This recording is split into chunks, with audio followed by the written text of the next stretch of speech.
The number killed in a suicide bomb attack in the Afghan capital, Kabul, has risen to 24. Most of the dead were students at a private education centre. Islamic State group has said it carried out the attack in the predominantly Shia Muslim neighbourhood. The United Nations has described the bombing as a callous and senseless war crime. Secunda Kamani's report now does contain some flashing images. The alley outside the tuition centre was packed when the suicide bomber struck.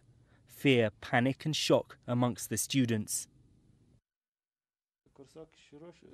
Like 18-year-old Fareed, many were preparing for the university entrance exam next year. I was walking towards the centre when there was a huge bang. I fell unconscious. When I woke up, I saw my classmates and friends wounded and lying on the ground. Everyone was crying. This was the scene today.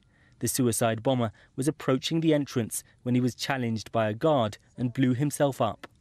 Most of the residents of this area belong to Afghanistan's Shia minority, and they've been repeatedly targeted in brutal attacks like this by the Islamic State group. 2 years ago, more than 40 students were killed in another suicide bombing on a tuition centre not far from here.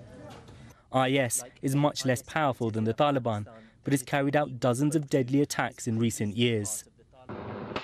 There's also been an upsurge in fighting between the Afghan government and the Taliban in recent weeks, despite the start of peace talks. IS are not part of those discussions, which in any case seem to be making little progress.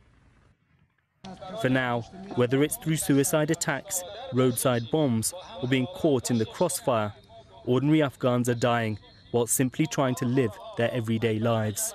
Secunda Kamani, BBC News, Kabul.